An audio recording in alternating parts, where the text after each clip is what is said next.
Hi everybody, welcome to Leon's Chainsaw Parts and Repair. I know it has been a hell of a long time since I posted a video. What a month, April. That's, weirdness in the world, COVID-19, all that fun stuff. And of course I do mean that tongue-in-cheek. There's nothing fun about what's been going on for anybody.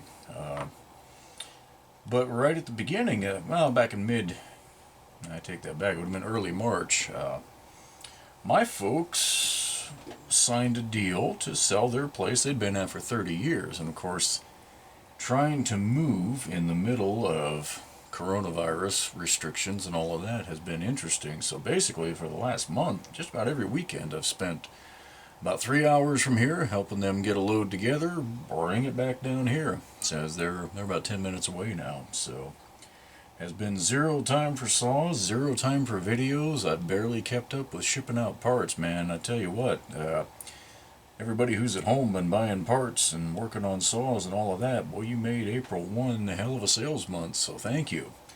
But we're back in business now. It is Sunday at 1 o'clock. I figure I can get at least 2 saws busted out today.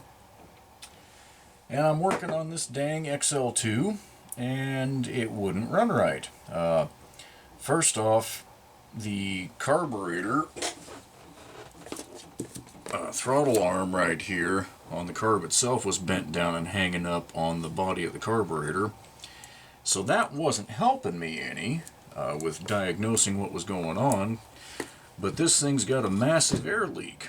And, you know, I've dealt with air leaks before, but each one can present some fun challenges, and this one did. I was about to get a little irritated. Pump it up, nothing there, nothing there. I could hear it. Sprayed both crank seals, sprayed around my block off place just to make sure I didn't have something goofy. No, still coming. Finally, I'm like, man, it's got to be that freaking automatic oiler.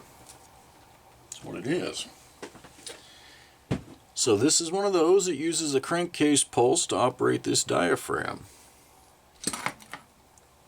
Now, I've never seen one do that before, but look at this. She's torn out on both sides here.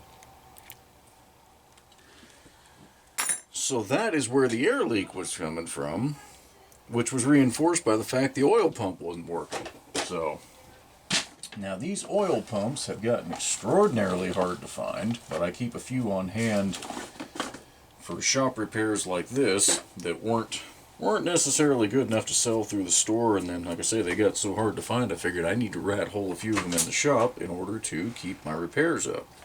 Now this one's got rust on the shaft, so let me clean it up just a little bit.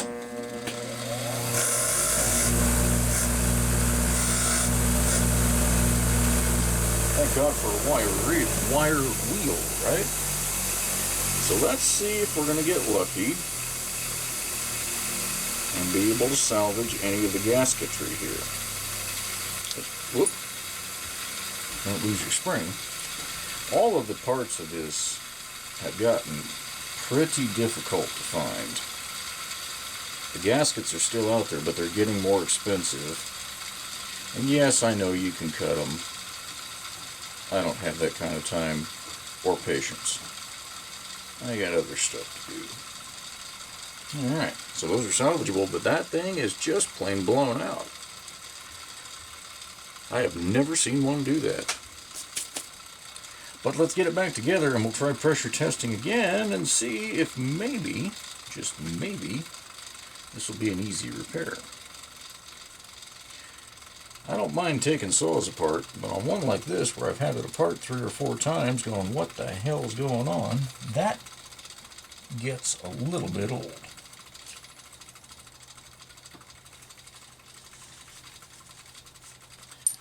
Alright. Whoop. The bench hasn't gotten any cleaner, basically because I haven't been out here to do anything with it. Need to get some saws repaired and shipped back to you guys. That will clean the bench.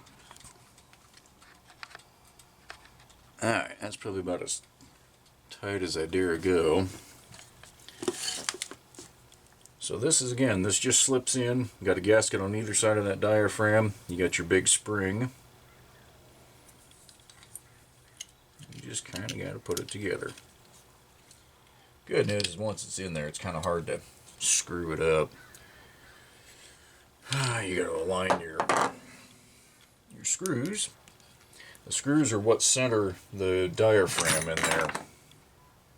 So you want to get each one started before you tighten any one down. I say, this is the first time I've seen one blow out like that, and it's the first time that I've diagnosed an air leak on an XL-2 or Super 2 or one of these little saws into the automatic oiler. So this one's living proof it does happen. Now, if you've got a persistent air leak that you can't figure out, that is one of the places to check. Most commonly, it's going to be because the duckbill valve and tube have fallen off the pulse line here in the oil tank. And that one you can tell by, you'll have trouble tuning it, it'll try to lean out at idle a little bit, and then if you take the oil cap off, boom, your idle speed's going to jump way up. Alright, so that's back together. Let's see if this thing will build pressure any better.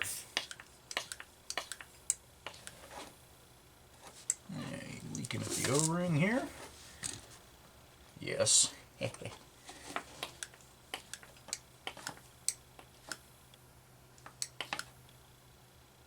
Oh, that's interesting. This is one that's got that damn helicoil, and it might be leaking around that, even though it is. Even with all the silicone I put in there, it leaks a little bit past. That's disappointing. But we ought to be able to... Yeah, I'm getting enough pressure if that was leaking. That was it. It was that stinking automatic oiler. So, how interesting is that?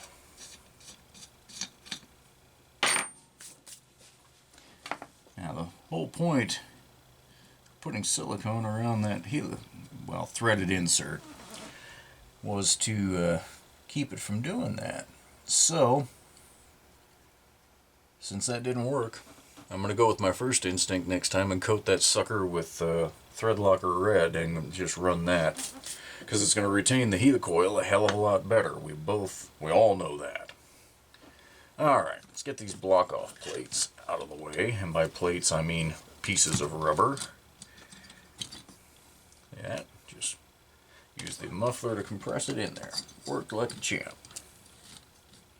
But doing it that way is less reliable than making your own plate and making it solid. So if you end up with a leak that you can't totally diagnose, be sure to spray your soap around your block-offs, because it could be one of them's not quite right.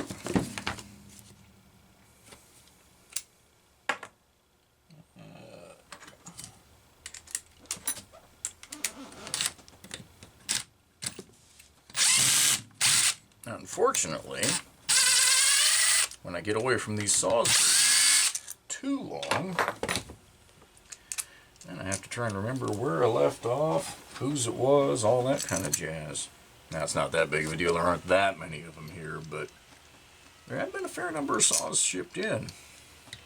And there's the hangovers, that I'll call them, from a month ago. Got this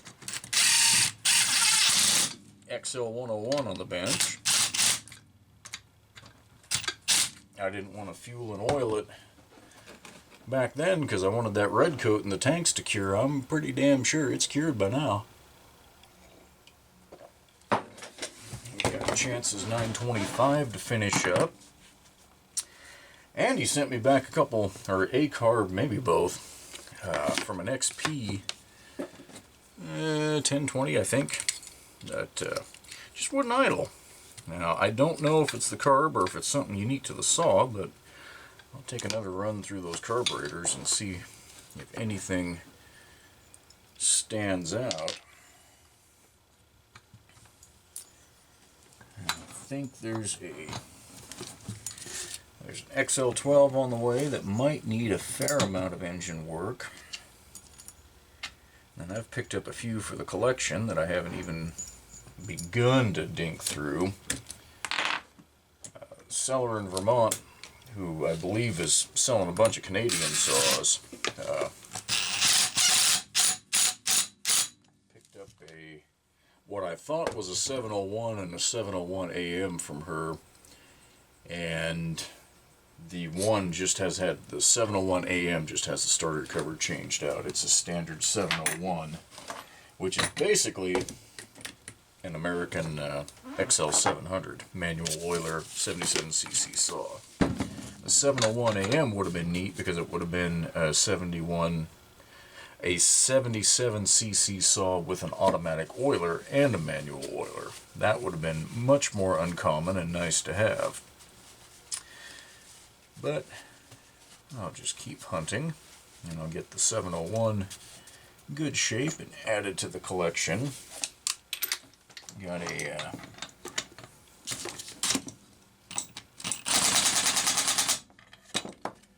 XL-104 on the floor over here. With most of the paint is intact. That was pretty nice. It's pretty faded though,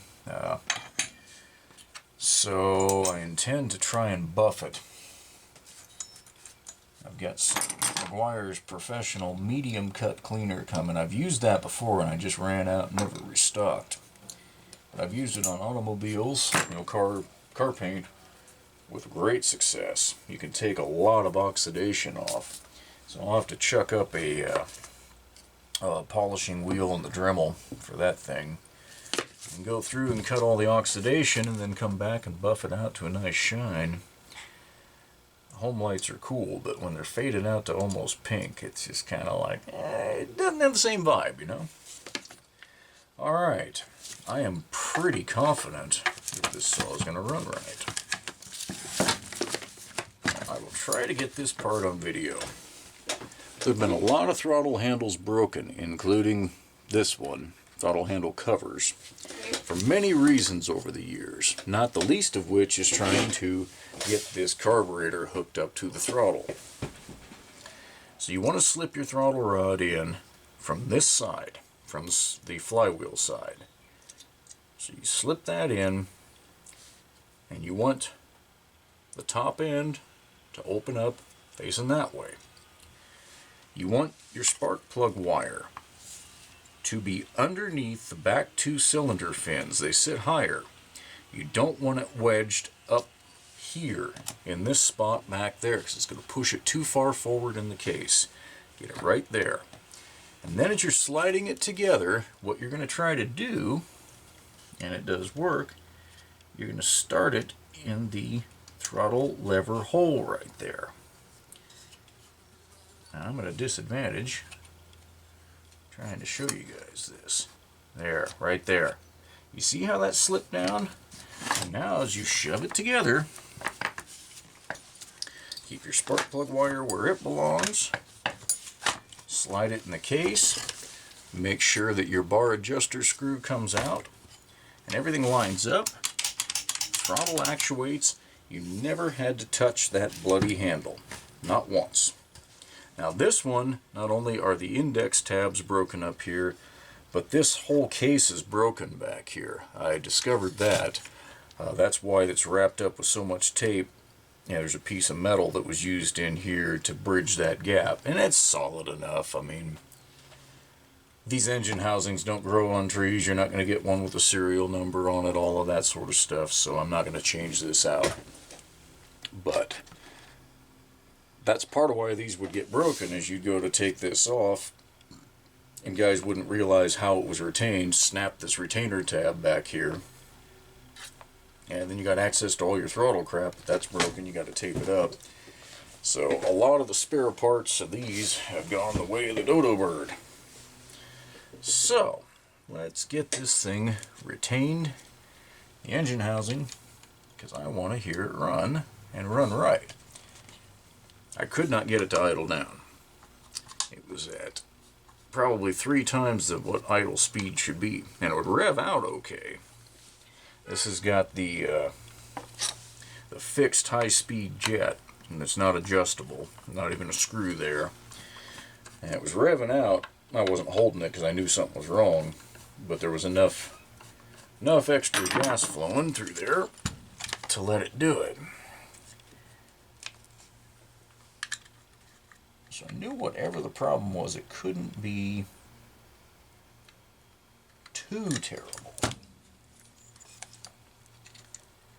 And thankfully it wasn't. But those oil pump diaphragms, those are hard to find, folks. So if you've got one that you think, it's kind of marginal, don't throw it away. Soak it in some brake oil. The old DOT, doesn't matter what DOT it is, that for some reason will rejuvenate that up to a point.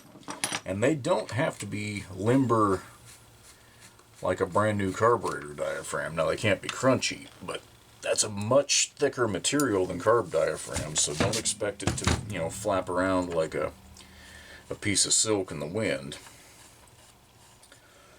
And give it every opportunity to work before you decide that it's garbage, because when they are available, right now they're selling anywhere from $25 to $40 a diaphragm. Joe at Sugar Creek had talked about making some reproductions of those at one point, and I don't know, that was probably a good year and a half, 2 years ago, and I haven't seen anything become available yet, so I hope that he will be able to continue with that project and get something out in the market, but in case that he doesn't, let's preserve what we've got left and save replacing them completely for instances like this where it was completely destroyed.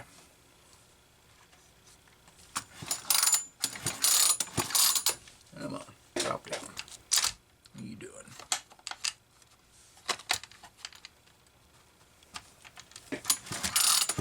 There we go.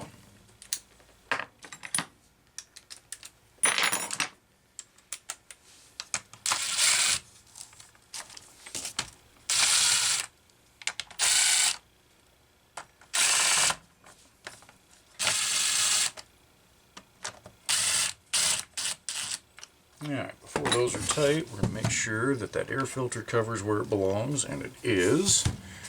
Make sure that we start our top screw here. It's not cross-threaded.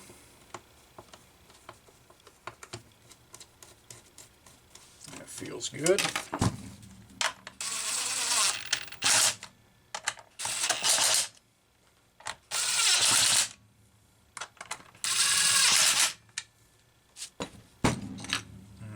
I'm really hoping that we can do a successful test run. But just for grins, probably ought to put a spark plug in it. Just because.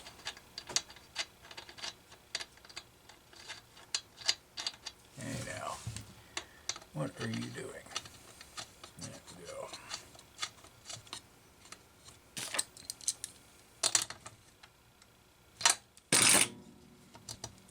go. Alright. See how this goes.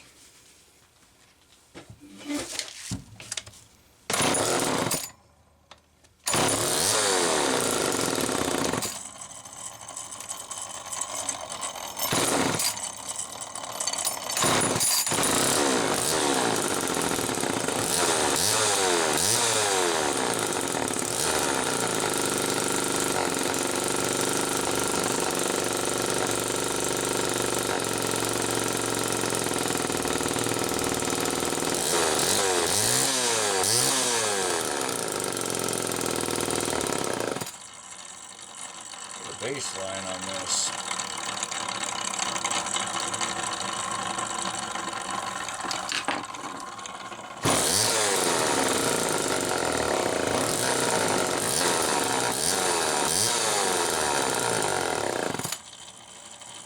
This thing is persnickety.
Alright, well, that idle isn't quite what I like. But this is the earliest HDC carb that was offered. This is a 1974 XL-2, so it's one of the originals. It would probably be a second year because the originals had the Homelite actually cast and raised letter in here. So this would be about the second year of it. But anyway, I'm pretty good with that. It's oiling now. It took a while to reprime, but I got the red oil coming through there. It's part of why I use that Durex. That red is real easy to trace out, and it's easy to see inside the tag-on lines. So anyway, I'll let this one sit for a couple days. And I believe this goes with the C72 that I fixed well over a month ago out there. So hopefully these saws can get boxed up and sent back soon.